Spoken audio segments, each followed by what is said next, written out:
Sustainable organizations. Made easy. As a new leader, you're likely to want to make your mark quickly.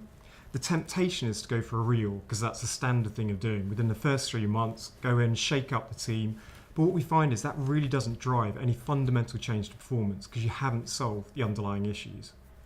A different approach would be to have a think through, why does your organization really need to exist? What is its core reason for being? What are the functions that you need? What are the roles that you need? And the key with all of that is getting people bought into it. It's all very well being clear about what the organisation is all about, but you have to win over the hearts and minds. People need to feel like it can work. You have to create an environment where people feel they can open up about the key issues they're facing on a day-to-day. So bringing people together in a workshop type of surrounding so they can actually talk through what are the challenges they face, what are the frustrations they have on a day-to-day. And this will slowly turn into them actually solving the problems themselves rather than being told top-down what they need to do. Another really important thing to do is to get them to really think through how things should work and start to take ownership and help others to do the same. So using them as change champions, especially the ones that are very skeptical.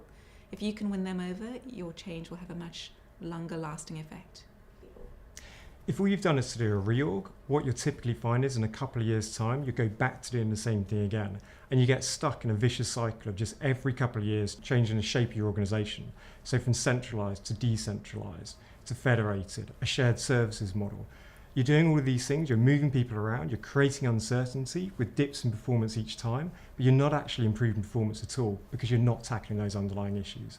You're going to need to win over the hearts and minds and get people clear about why they're there, what are the issues, how do they fit into the organisation.